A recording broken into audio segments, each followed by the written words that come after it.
General Silas Graves was a man who didn't believe in ghosts.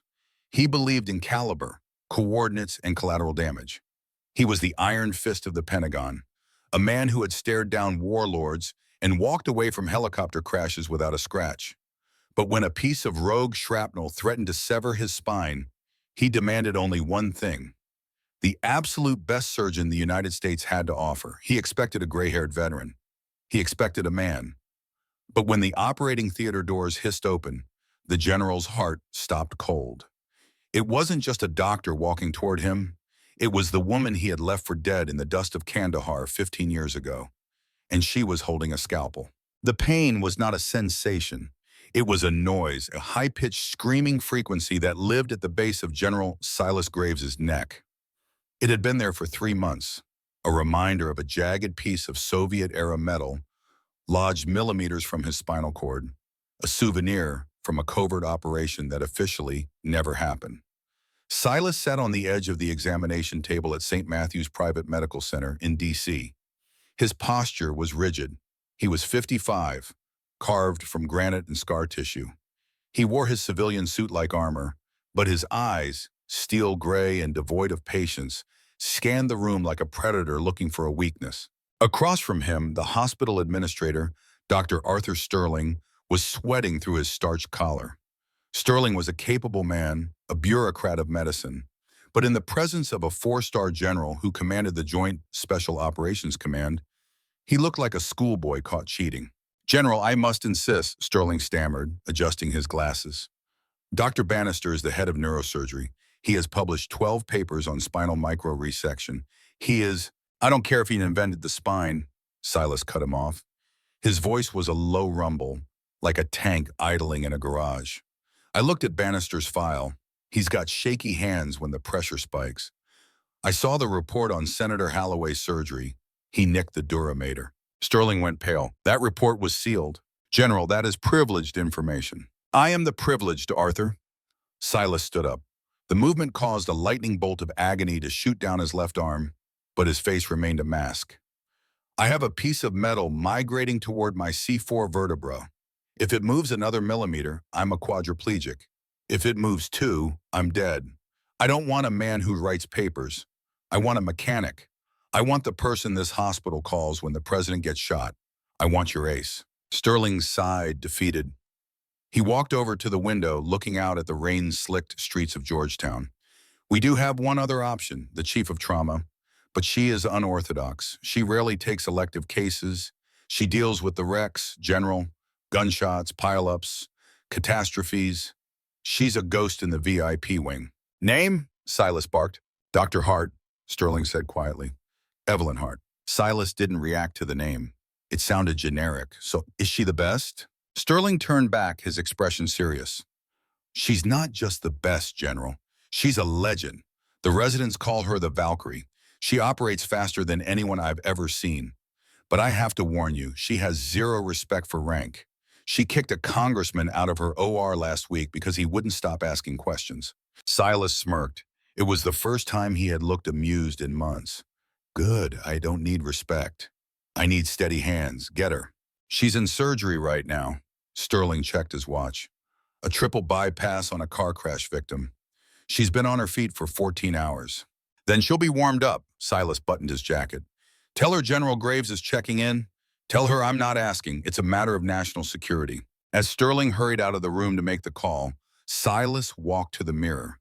He pulled down the collar of his shirt, revealing the angry, puckered scar running up his trapezius. He touched it gingerly. He had lied to Sterling. He didn't just want the best. He was scared. For the first time since the ambush in the Korengal Valley, Silas Graves was terrified. He wasn't afraid of dying. He was afraid of ending up in a chair, powerless. He needed a savior. He had no idea that the savior Sterling was calling was the one ghost he had spent 15 years trying to drink away. The surgical wing of St. Matthew's was a different world from the plush administrative offices. It smelled of antiseptic and adrenaline. Dr. Evelyn Hart stripped off her bloody gloves and tossed them into the biohazard bin. She rolled her neck, hearing a satisfying pop. She was 42, though her eyes looked older. They were green, startlingly bright against her tired, pale skin, and framed by fine lines that came from squinting under harsh OR lights for 2 decades. "Nice work on the bleeder, Dr. Hart," a young resident, Dr. Levi, said, looking at her with sheer hero worship. "I've never seen anyone suture a descending aorta that fast." Evelyn didn't smile. She just nodded, untying her mask. Her blonde hair was hidden under a navy blue scrub cap patterned with little sharks. It was the only joke she allowed herself at work. "He's not out of the woods, Levi. Watch his outputs. If his pressure drops below 90, you page me. Don't text. Page." "Yes, ma'am." She pushed through the swinging doors, looking forward to exactly 10 minutes of silence and a stale coffee in the break room. But before she could reach the sanctuary of the lounge, Dr. Sterling intercepted her. He looked flushed.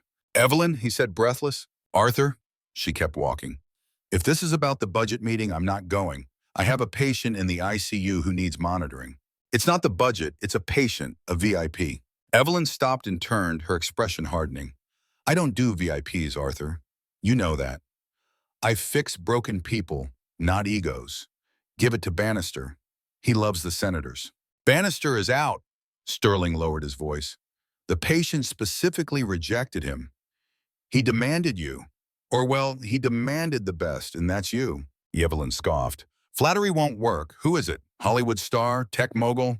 "Military," Sterling said. "General Silas Graves, 4-star JSOC commander." The world tilted. Evelyn stood very still. The hallway noise, the beeping monitors, the squeak of rubber shoes on linoleum seemed to drop away, leaving a rushing sound in her ears like wind over a desert canyon. "Silas?" She whispered it to herself in nightmares, but never in the daylight. "Whoa, Evelyn." Sterling stepped closer, concerned. "You went white. Do you know him?" Evelyn blinked, forcing the steel shutters down over her memories. She was a surgeon now, not a frightened 24-year-old nurse in a dusty medical tent covered in blood and sand. She was Dr. Hart. "No," she lied. Her voice was steady, betraying nothing. "I don't know him.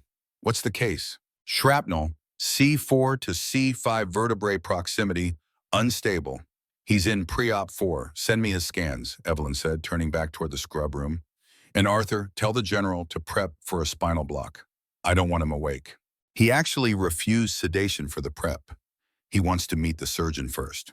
"Of course he does," Evelyn muttered. 20 minutes later, Evelyn stood outside the door of pre-op 4. She had viewed the scans. The metal was jagged, nasty. It was a miracle he was walking. It was a bigger miracle he was alive.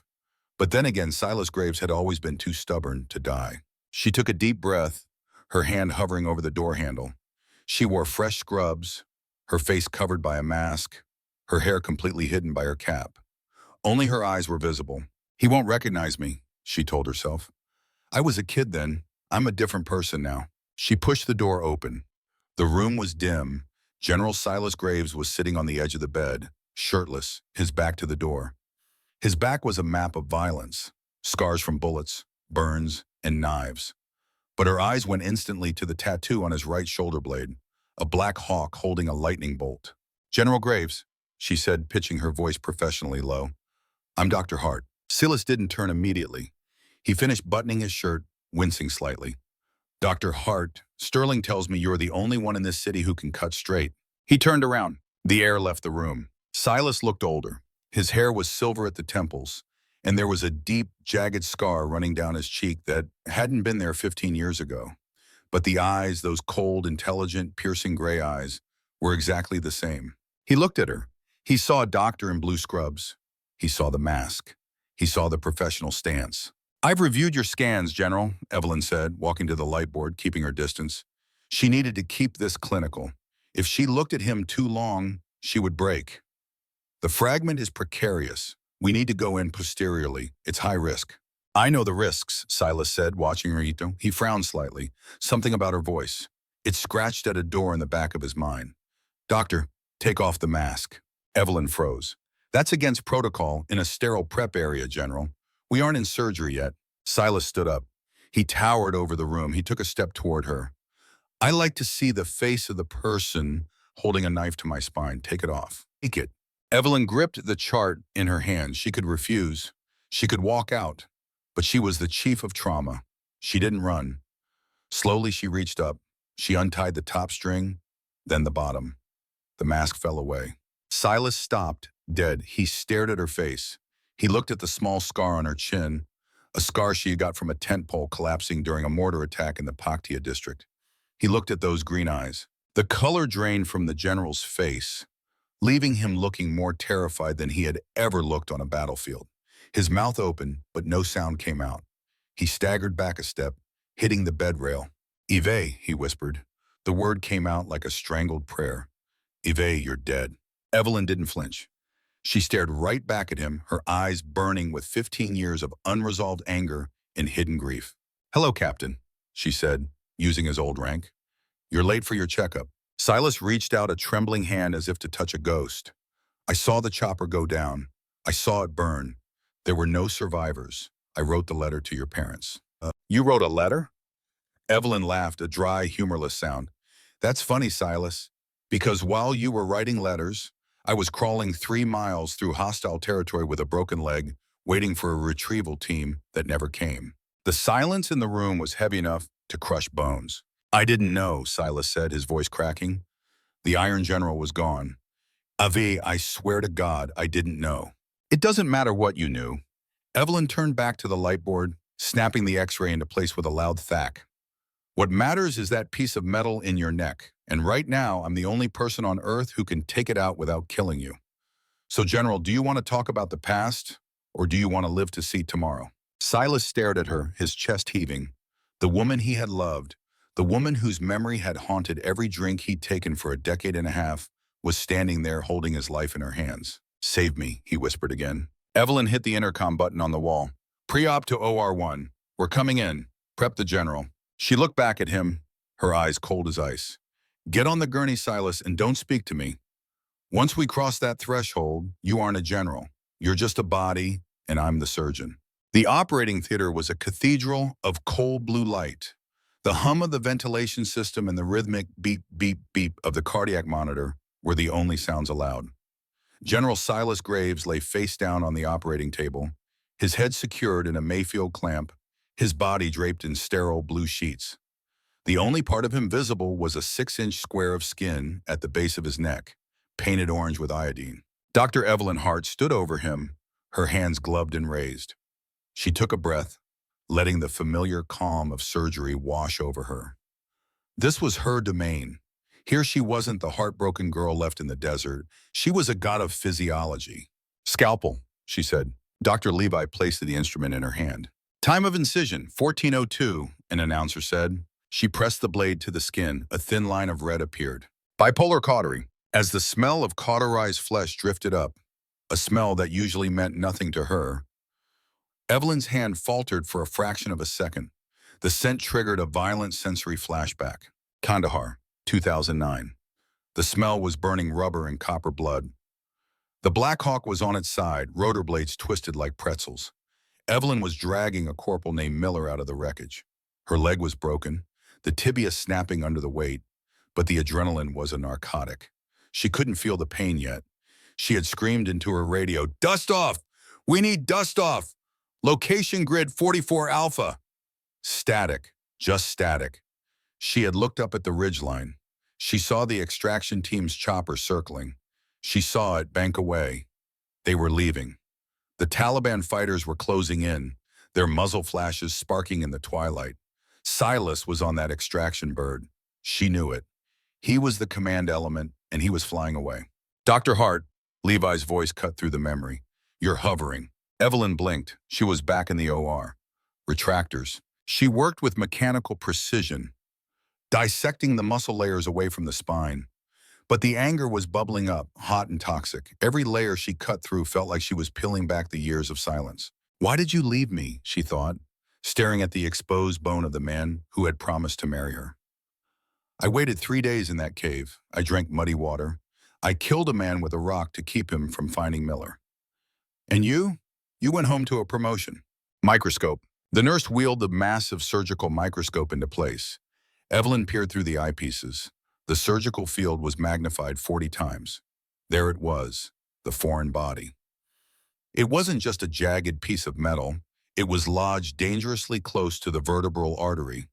One wrong slip and Silas would stroke out on the table. It adhered to the dura, Evelyn murmured, her focus narrowing to a pinpoint. Diamond drill. For the next 2 hours, the room was silent. Evelyn worked with the grace of a concert pianist. She drilled away the bone covering the spinal cord, creating a window. She teased the scar tissue away from the metal. It was intimate. She was touching the very core of his nervous system. She held his life, his ability to walk, his ability to breathe in the tips of her forceps. It would be so easy to make a mistake, a complication. No one would question it. The surgery was high risk, but Evelyn Hart was not a killer. She fixed. "I'm at the interface," she said, sweat beading on her brow despite the cool air. "Levi, suction, don't touch the cord." She gripped the shard of metal with the pituitary rongeur. She rocked it gently. It moved. "Coming out," she whispered. With a wet squelch, the metal slid free. Evelyn exhaled a long, shuddering breath. Check motor evoked potentials. "Signals are strong," the neurologist monitoring the nerves reported. "No change, he's fine." Evelyn dropped the piece of metal into a metal kidney dish. Clang! She looked at it. Under the bright OR lights, the shrapnel looked strange. Usually bomb fragments are irregular, rusted iron. This piece was shiny titanium alloy, and it had a partial serial number etched into the side, KU-ELTE. Evelyn frowned. This wasn't enemy shrapnel. This was American high-grade aerospace titanium. "Dr. Levi, close," Evelyn said, stepping back from the table. She stripped off her gloves, her hands shaking now that the adrenaline was fading. "I want that foreign body sent to pathology, but I want it flagged for my personal retrieval. Do not throw it away." "Yes, doctor." Evelyn walked out of the OR, ripping her mask off. She gasped for air. She had saved him. The general would walk. The general would live. Now she was going to make him answer for the last 15 years. The recovery room, PACU, was dimly lit, a stark contrast to the blinding brightness of the OR. General Silas Graves was slowly surfacing from the heavy anesthesia. His first sensation was the absence of the noise. The screaming pain in his neck was gone, replaced by a dull, throbbing ache and the heavy fog of painkillers. He blinked, his eyelashes fluttering. "Water," he croaked. A straw was guided to his lips. He drank greedily. "Easy, General. You'll make yourself sick." The voice, it was raspy, tired, and familiar. Silas forced his eyes open. His vision swam, then focused. Evelyn was sitting in a chair beside his bed. She wasn't wearing scrubs anymore. She was in a white coat, her arms crossed, looking at him with an expression that was impossible to read. It wasn't hate exactly. It was something colder. Judgment. "Ivai," he whispered.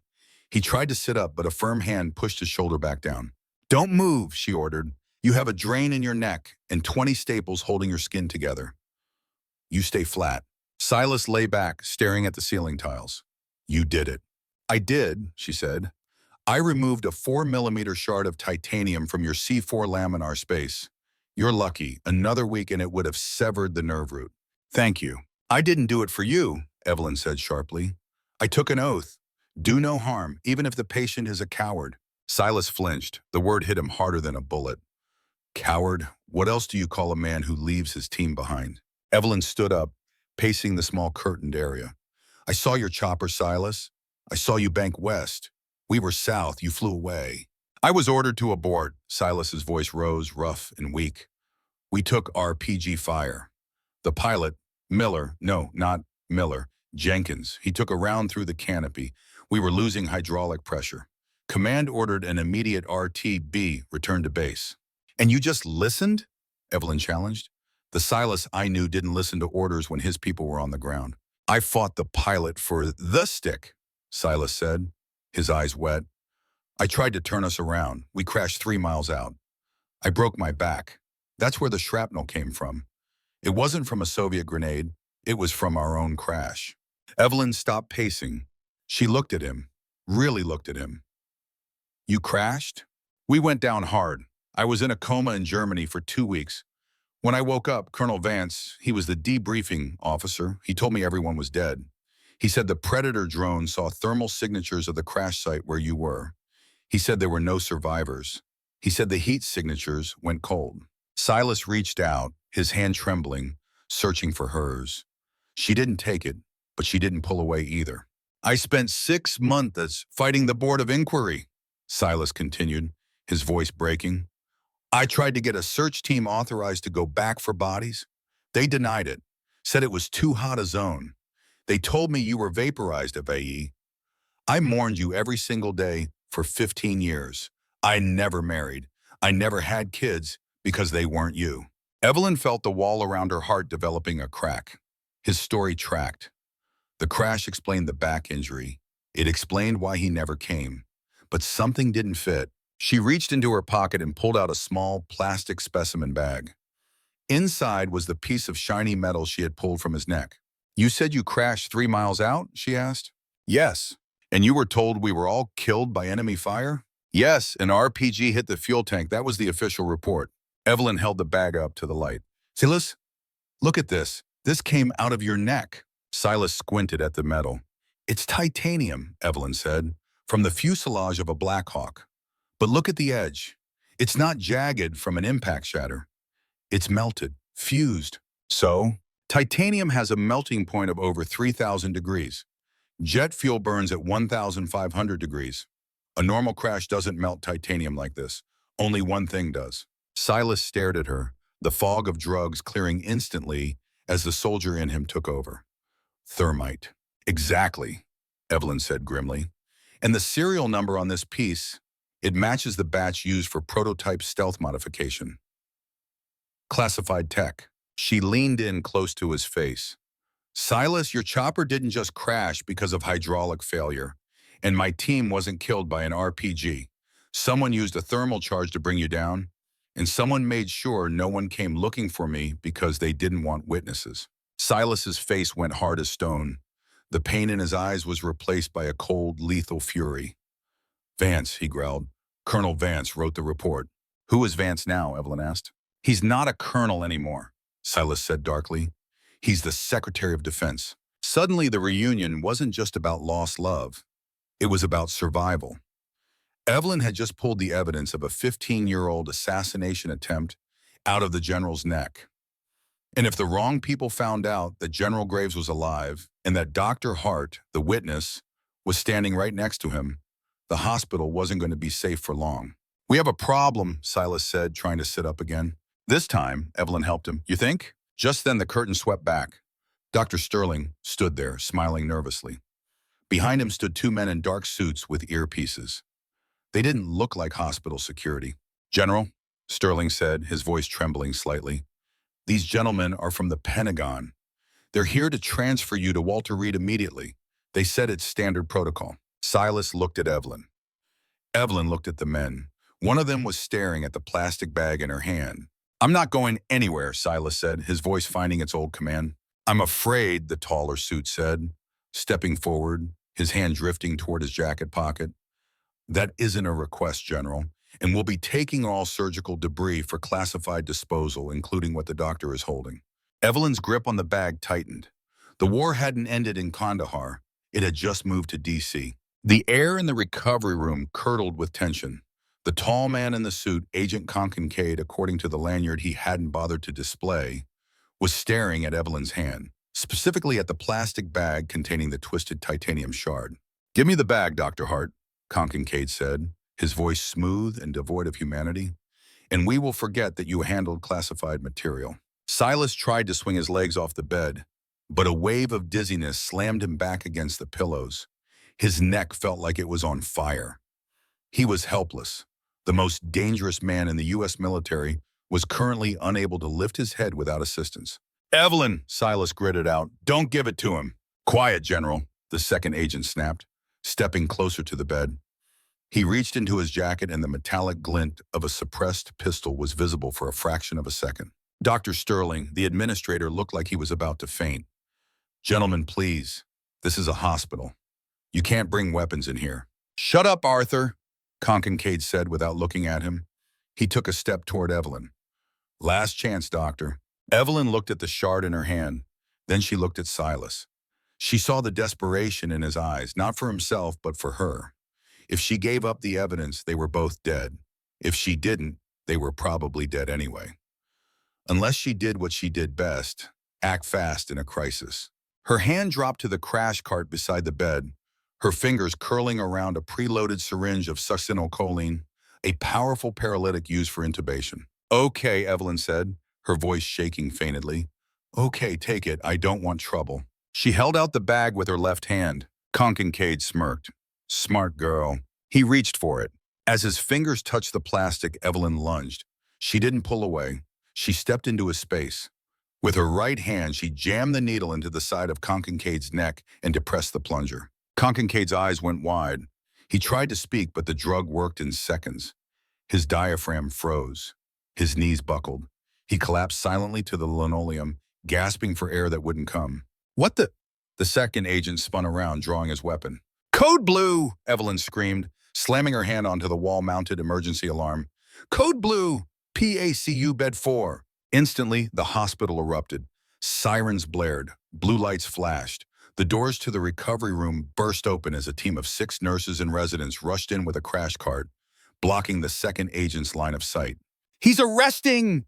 Evelyn shouted, pointing at Kincaid on the floor. "Start bagging him! Someone get an airway!" The medical team swarmed the fallen agent, assuming he was a patient. The second agent was shoved aside by a burly male nurse. "Get back, sir! Give us room! Move!" Evelyn whispered to Silas, "Hold on." She unlocked the wheels of his gurney. While the second agent was fighting through the wall of medical staff trying to save his partner, Evelyn shoved the gurney backward through the swinging doors and into the service corridor. "Hold on," she grunted, putting her weight into the sprint. "You paralyzed him," Silas wheezed, a pained grin spreading across his face as the ceiling tiles whipped by above him. "You're dangerous." "I intubated him," Evelyn corrected, taking a sharp left toward the freight elevators. "He'll live, but he won't be chasing us for 20 minutes. She slammed the down button. The doors groaned open. She pushed the gurney inside and hit the button for the sub-basement, the morgue and laundry. "Where are we going?" Silas asked, his hand instinctively going to his neck to protect the incision. "My car is in the physician's lot, but they'll be watching the exits," Evelyn said, her mind racing. "We're taking the laundry truck. It leaves at 1600. That's in 4 minutes." The elevator dinged. The basement smelled of bleach and formaldehyde. Evelyn grabbed a stack of dirty linens from a cart and threw them over Silas, covering his face and body. "Stay still," she hissed. "You're just a pile of sheets." She pushed the gurney out onto the loading dock. The massive laundry truck was idling. The driver, a man named Stan she had known for 10 years, was checking his clipboard. "Hey, Stan," Evelyn called out, trying to sound casual despite her heart hammering against her ribs. "Maintenance needs this cart sent out for deep cleaning. Infectious protocol. Can you toss it in the back?" Stan looked at the lump under the sheets. "Heavy load, Doc." "Very. Just shove the whole gurney in. I'll sign for it." Stan shrugged. He lowered the lift gate. Evelyn pushed Silas onto the metal platform. As the lift rose, she hopped up beside him. "I need to check the inventory in the back," she said. "I'll ride with you to the depot." "Against regulations, Doc," Stan said, climbing into the cab. "I'll write you a prescription for that back pain you've been complaining about," Evelyn countered. Stan grinned. "Hop in." The engine roared. The truck lurched forward. Evelyn pulled the sheet off Silas's face. He was pale, sweating profusely, but alive. "We're out," she whispered, collapsing onto the metal floor of the truck beside him. "We're actually out." Silas looked at her. In the dim light of the cargo hold, amidst bags of dirty hospital scrubs, he reached out and took her hand. This time she squeezed back. The drive took an hour. Evelyn had Stan drop them off at a secondary distribution center where she stole a delivery van. It wasn't her proudest moment, but national security superseded Grand Theft Auto. They drove north out of the city, watching the D.C. skyline fade in the rearview mirror. Silas directed her to a location he hadn't visited in years, a hunting cabin in the Shenandoah Valley owned by an old sergeant major who had passed away 2 years ago. It was off the grid, no internet, no smart meters, no way to be tracked. By the time they arrived, night had fallen. The cabin was cold and smelled of pine and dust. Evelyn helped Silas inside. He was barely conscious, his body fighting the trauma of surgery and the stress of the escape. She got a fire going in the wood stove and helped him onto a dusty leather couch. "I need to check your dressing," she said, her voice soft. She turned on a battery-powered lantern. She peeled back the bandage on his neck. The incision was angry and red, but the stitches were holding. She cleaned it with a bottle of vodka from the cupboard and fresh gauze from the first aid kit she kept in her bag. It hurts, Silas murmured, wincing. It's supposed to, Evelyn said. You had a drill in your spine 6 hours ago. She sat back on her heels, looking at him. The firelight danced across his scarred face.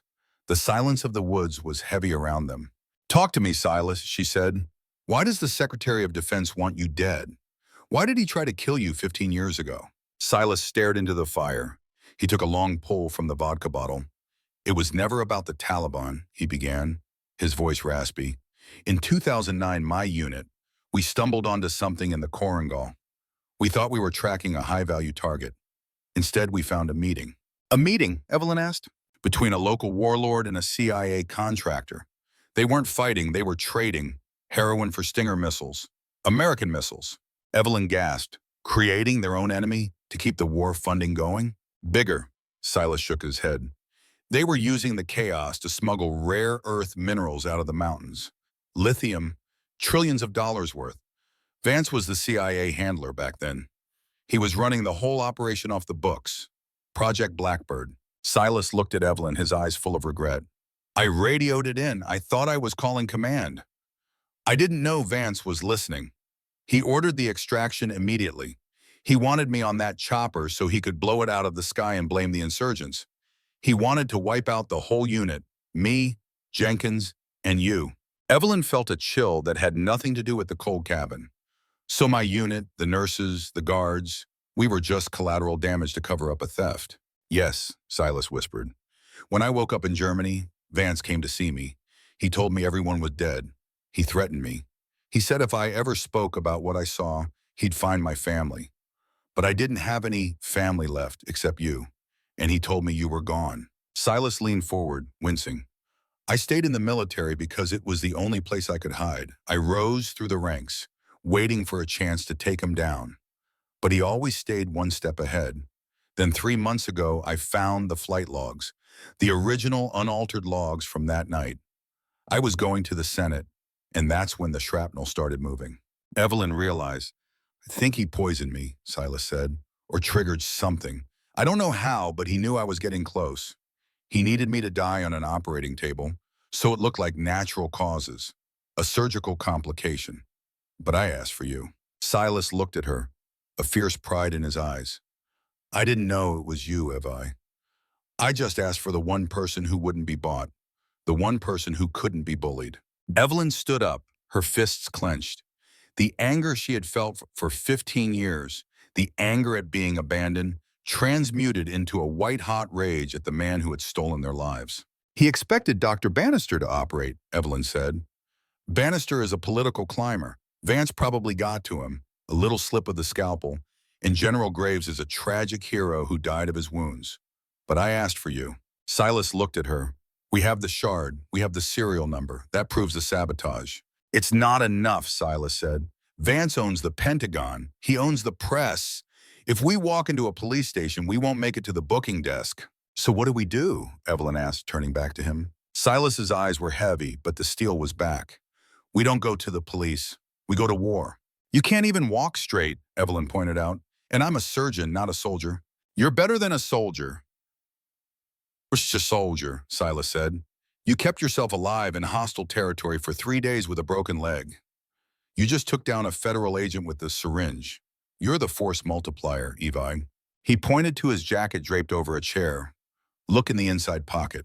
Evelyn reached in and pulled out a small, ruggedized satellite phone. Who are we calling? She asked.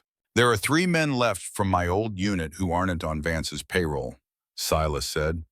They think I'm crazy. They think I'm paranoid. But when they hear your voice, the voice of the ghost from Kandahar, they'll believe. Evelyn held the phone. It felt heavy. One call and there was no going back. She looked at Silas, the man she had loved, lost, and saved. Make the call, she said. Silas took the phone. He dialed a number from memory. He put it on speaker. It rang once, twice. Then a gruff voice answered. This line is dead, Graves. Stop calling. It's not Graves, Evelyn spoke up, her voice clear and strong. This is Lieutenant Evelyn Hart, 44th Medical Brigade, grid reference 44 Alpha. I'm the one you left behind. There was a long silence on the other end. That's impossible, the voice whispered. Hart is dead. I was, Evelyn said, but the general just woke me up, and we need an extraction. The Senate Armed Services Committee hearing was a theater of the mundane. The room was mahogany and marble, filled with the soft murmur of aides and the rhythmic clicking of cameras. At the center of the long table sat Secretary of Defense Thomas Vance. He looked impeccable, a flag pin on his lapel, his hair perfectly coiffed, his expression one of somber duty. He was currently answering questions about the defense budget, but everyone knew the real story was the rumor circulating about General Silas Graves.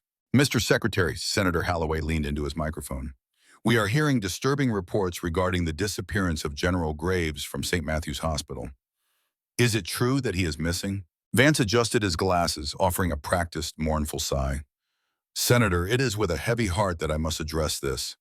General Graves was a patriot, but he was also a man in severe physical and mental decline. We believe he suffered a psychotic break following a high-risk surgery. He fled the hospital. We have teams searching for him, but given his condition, we are preparing for the worst. The room buzzed. Vance had successfully painted the narrative. The hero had gone mad. Any accusation Silas made now would be dismissed as the ravings of a brain-damaged invalid. We are doing everything we can to bring him home, Vance continued, his voice thick with fake emotion. I served with Silas. He was like a brother to me. Bam! The heavy oak doors at the back of the chamber swung open with a force that rattled the hinges. The room went silent. General Silas Graves stood in the doorway. He was leaning heavily on a cane, wearing a civilian suit that hung loosely on his frame. He looked pale, gaunt, and in pain. But he was standing, and he was wearing his full dress uniform jacket over a white t-shirt, a violation of protocol that somehow made him look even more imposing. Flanking him were four men, big men, men with beards and eyes that scanned the room for threats. They were the remnants of the unit Vance thought he had killed. Ghost Squad. General Graves!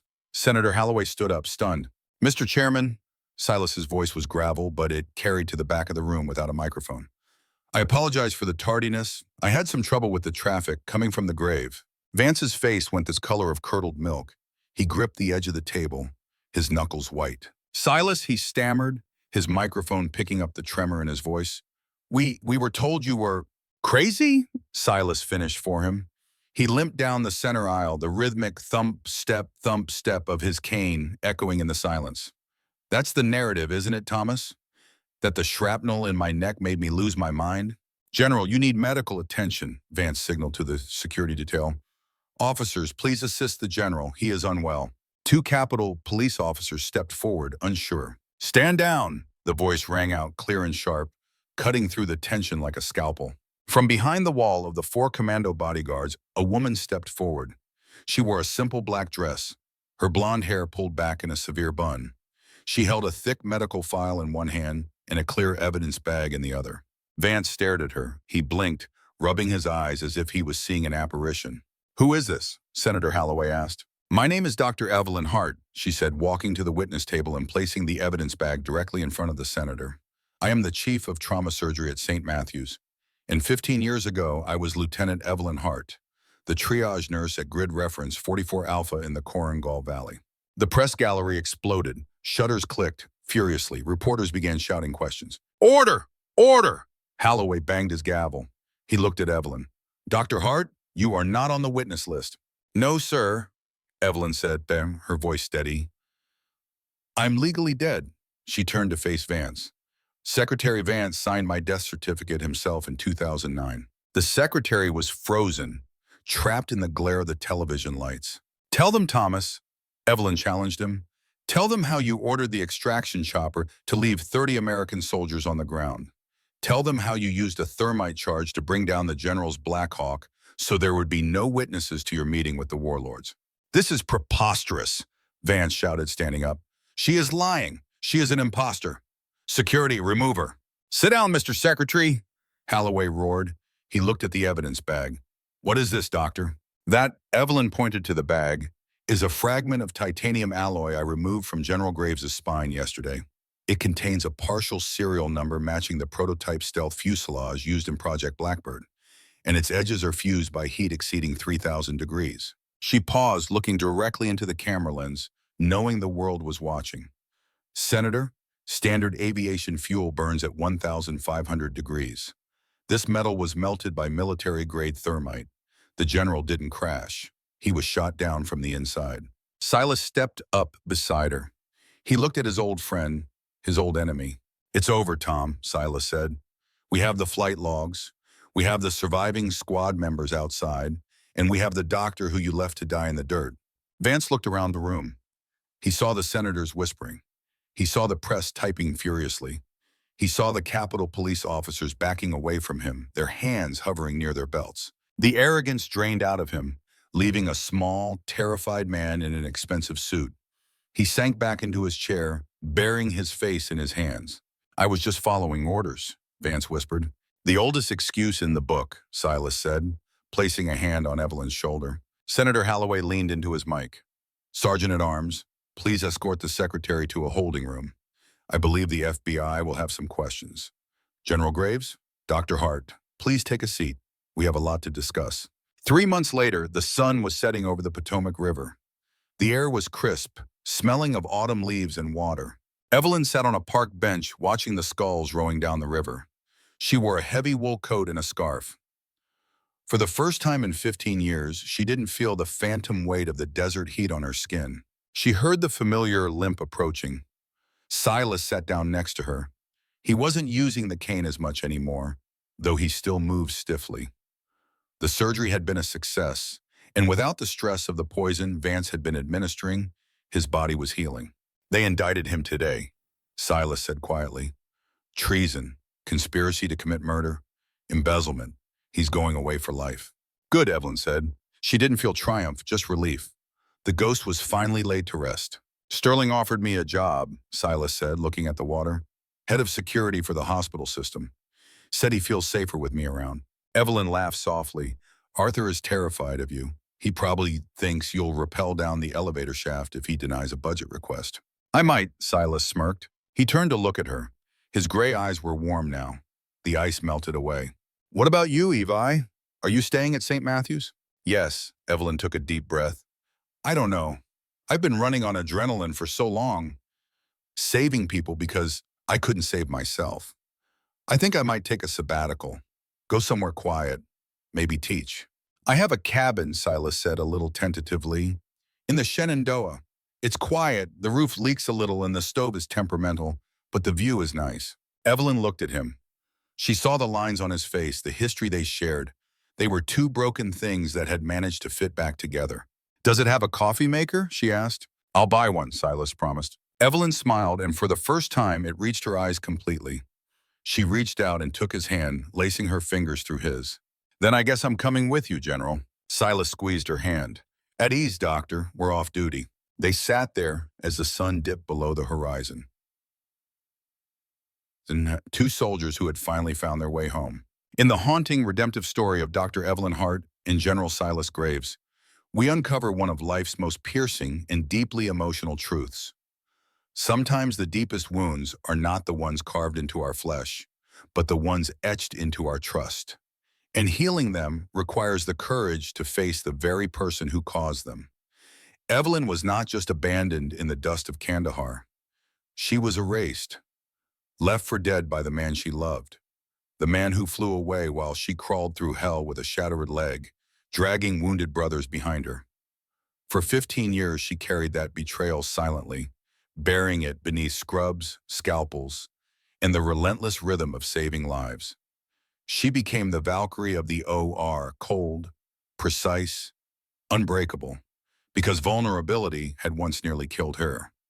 Then fate wheeled Silas Graves onto her table, demanding the best surgeon alive, never imagining the ghost he had mourned would walk through those doors holding his life in her gloved hands. In that sterile room under the unforgiving lights, Evelyn could have let one slip of the blade end him quietly. No one would have questioned a high-risk complication. Instead, she chose precision over revenge. She saved him, not out of lingering love, but because her oath and her character refused to let darkness win again. Their reunion was not a fairy tale reconciliation. It was raw, painful, tear-soaked truth, confronting abandonment, lies, and a conspiracy that had stolen both their futures. Yet through the fire of that reckoning, they discovered something sacred. Forgiveness is not weakness, and love, when forged in survival, can outlast even the cruelest betrayal. This story reaches into the marrow of our own hidden hurts. The people who left us behind, the promises broken, the nights we wondered if we were worth coming back for. Evelyn teaches us that real strength is not in forgetting pain or seeking vengeance. It is in standing face to face with our deepest scar maker and choosing to heal anyway, not for them, but because our own soul refuses to stay broken. It aches with the loneliness of being legally dead to the world, yet soars with the fierce hope that truth, when spoken, can resurrect what was buried.